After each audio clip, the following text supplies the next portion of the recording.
Olá, meus queridos e minhas queridas! Hoje falaremos sobre a formação de professores no Brasil, levando em conta a trajetória histórica e a legislação, para que possamos compreender como chegamos à formação que é ofertada hoje e que é carregada de significados. Mas antes de entrarmos nessa questão, precisamos compreender as formas existentes de formação de professores. Pois bem, a primeira que podemos tratar é a formação inicial de professores, aquela que é dada no curso de graduação, nos cursos de licenciatura, e que deve possibilitar ao sujeito uma formação teórica e prática, que devem estar bem articuladas. Formação essa que o qualifique para uma ação docente, ou mesmo para a organização pedagógica da escola, como é o caso do pedagogo. Outra forma seria a formação continuada, que deveria possibilitar o aperfeiçoamento, a atualização dos professores por meio de cursos, estudos, trocas de experiência. Assim, a formação de professores assume grande importância na educação, pois é uma das formas que possibilitam que ela seja ofertada com qualidade. Além disso, é um tema que pode garantir a valorização dos profissionais da educação. E essas formações estão garantidas pela legislação. Acompanhem! Percebam que a legislação traz a formação nos cursos de licenciatura como exigência para se atuar na educação infantil e nos anos iniciais do ensino fundamental, mas possibilita também a de nível médio, desde que seja o curso na modalidade normal. E traz ainda a garantia da formação continuada para os professores, inclusive em seu horário e local de trabalho. Muito bem. Tendo em vista o que ocorre, vamos agora entender como chegamos a essa realidade. Lembremos que no Brasil, a primeira instrução foi realizada pelos jesuítas, da segunda metade do século XVI até a primeira metade do século XVIII. Ou seja, os jesuítas eram os professores e sua formação era aquela dada em sua formação religiosa. Como professores, sua primeira função era catequizar, recrutar os fiéis e a formação humanística. A educação formal, ou a formação humanística nesse período, era destinada aos filhos dos mais ilustres. A catequização se destinava a todos, pois assim havia controle da ordem vigente, pois os brasileiros se subordinavam às condições postas pela hierarquização social do Brasil colônia. Com a expulsão dos jesuítas, em 1760, por Marquês de Pombal, ocorrem problemas educacionais no Brasil, pois com a ausência de profissionais aptos a lecionar no ensino primário, pessoas leigas passaram a ser introduzidas no ensino como professores. As escolas destinadas ao preparo específico dos professores para o exercício de suas funções surge com a institucionalização da instrução pública do mundo moderno, quando o ensino primário começa a ser estendido a todas as camadas da população. No entanto, antes que se fundassem escolas destinadas à formação de professores, nas escolas de ensino mútuo, a partir de 1820, havia preocupação de preparar professores, instruindo-os no domínio do ensino mútuo para trabalhar com os alunos. O ensino mútuo, como era chamado, foi realmente a primeira forma de preparação de professores. Forma exclusivamente prática, sem qualquer base teórica. Percebem como isso impacta sobre a formação de professores e sobre a própria qualidade de ensino? Pois quando não temos a relação teoria e prática, acabamos realizando o ensino esvaziado. Depois disso, podemos dizer que as primeiras escolas normais brasileiras para a formação de professores só seriam instituídas em 1834, nas províncias brasileiras. Isso quer dizer que a questão da formação de professores estava descentralizada e o compromisso com essa formação acabava ficando local e não nacional. A primeira escola normal brasileira foi criada na província do Rio de Janeiro. Era dirigida por um diretor que também fazia o papel de professor. A formação se dava pelo ensinar a ler e escrever, pelo método lancasteriano. As 4 operações e proporções, a língua nacional, elementos de geografia, princípio de moral cristã. E para ingressar, bastava ser cidadão brasileiro, ter 18 anos de idade. Moderação no modo de viver, boa educação, bons costumes e saber ler e escrever. Percebem como a formação de professores se inicia no país de forma bastante despreocupada, com uma formação mais aprofundada, para que tivéssemos profissionais de qualidade desenvolvendo também um trabalho adequado? Essas escolas reduziam o preparo didático e profissional, a compreensão do método que precisava ser desenvolvido. O método Lancaster, essa escola teve uma duração pequena, sendo eliminada em 1849. Outra informação interessante é que em 4 anos de funcionamento, ela havia formado somente 14 alunos e desses apenas 11 se dedicaram ao magistério. Dessa forma, vejam que, depois da extinção da primeira escola normal brasileira, muitos anos mais tarde, em 1859, é que foi determinada a criação de outra escola normal na capital da província, cujo curso teria duração de 3 anos e com o seguinte currículo: língua nacional, caligrafia, doutrina cristã e pedagogia, aritmética, inclusive metrologia, álgebra até equações do 2º grau, noções gerais de geometria teórica e prática, na 2ª cadeira, elementos de cosmografia e noções de geografia e história, principalmente do Brasil. Assim, a formação de professores nas escolas normais vai se configurando no Brasil de forma incerta e atribulada, submetidas a um processo contínuo de criação e extinção dessas escolas.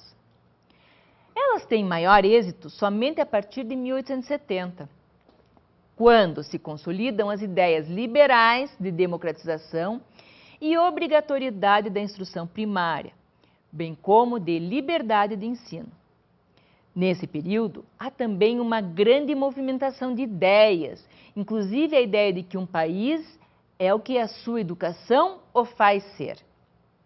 Também a ideia de que o papel das escolas normais no desenvolvimento quantitativo e qualitativo do ensino primário começava a ser reconhecido. Em todas as províncias há uma preocupação da criação dessas escolas, assim como ocorre também o enriquecimento do seu currículo, a ampliação dos requisitos para ingresso e sua abertura ao elemento feminino, pois até então elas eram destinadas apenas para pessoas do sexo masculino. As mulheres eram deixadas de lado. Com a proclamação da República em 1889, a nova Constituição traz um reforço ao que já estava acontecendo no país no período imperial. A continuidade na descentralização e a concepção dualista de educação, ou seja, educação diferente para as classes mais abastadas, da ofertada às classes mais desfavorecidas. E com o ensino normal não foi diferente, pois houve uma falta de compromisso, um certo descaso mesmo, por parte do governo republicano, na oferta dessa formação.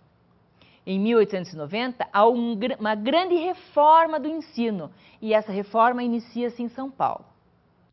Com essa reforma, as escolas normais são reorganizadas, pois acredita-se que sem professores bem preparados, praticamente instruídos nos modernos processos pedagógicos e com cabedal científico adequado às necessidades da vida atual, o ensino não pode ser regenerador e eficaz.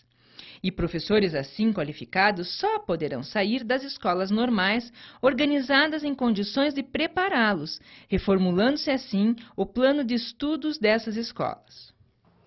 Essa reforma, que aconteceu em São Paulo, se estendeu aos demais estados e municípios e acabou se tornando referência. Com o Manifesto dos Pioneiros da Educação Nova, em 1932, há uma preocupação com a valorização e formação dos professores.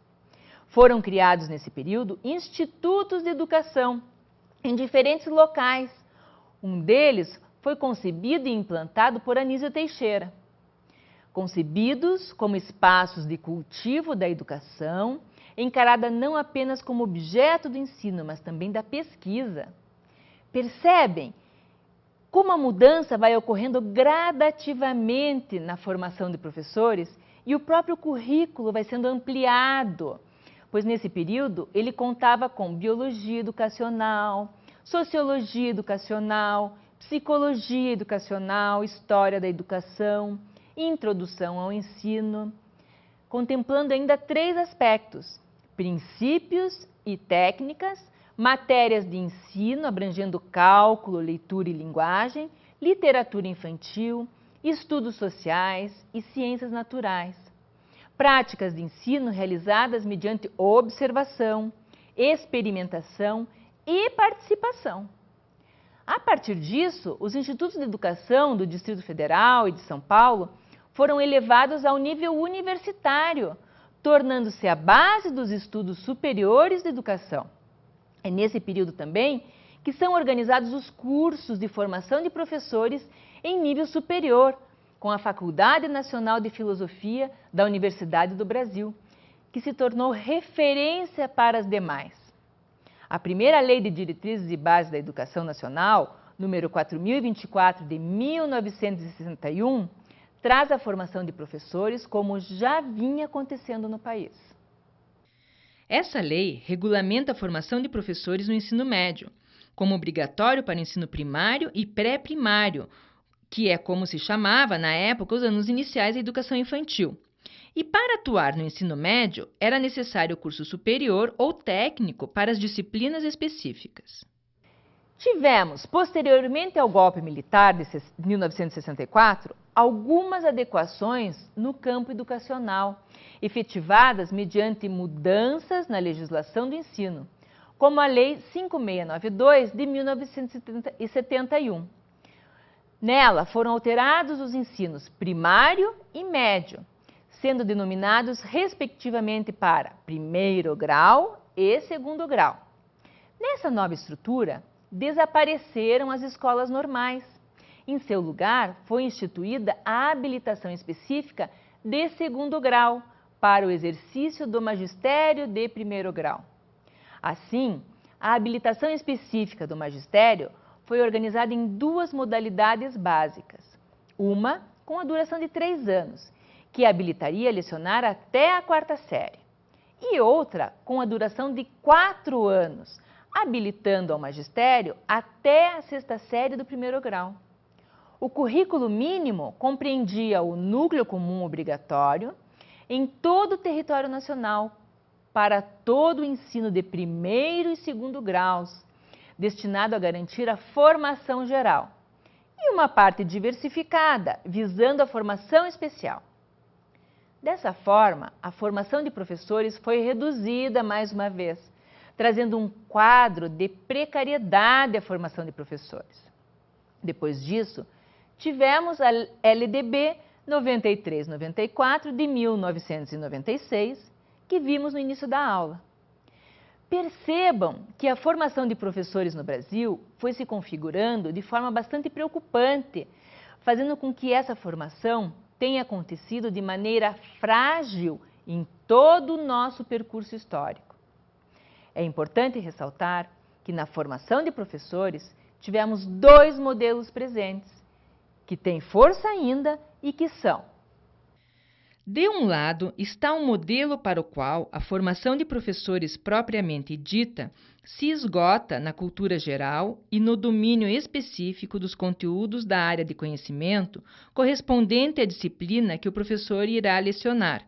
E o segundo modelo se contrapõe àquele e propõe uma formação de professores só se completa com efetivo preparo pedagógico didático. Vejam bem, na história da formação de professores, constatamos que o primeiro modelo predominou nas universidades, demais instituições de ensino superior, que se encarregaram da formação dos professores secundários e que o segundo modelo tendeu a prevalecer nas escolas normais, ou seja, na formação dos professores primários.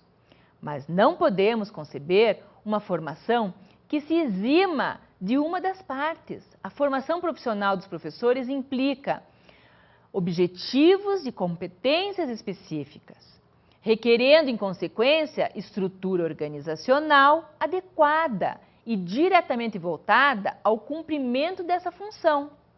Por isso, não podemos considerar que a formação possa ser apenas teórica ou apenas prática. É preciso compreender a relação existente entre teoria, o conteúdo e a prática. O preparo pedagógico didático, levando em conta a necessidade do aprofundamento de cada um deles. Ainda estamos buscando a formação adequada aos professores no Brasil. Não esqueçam de ler mais sobre o assunto e aprofundar seus conhecimentos. Um grande abraço e até a próxima!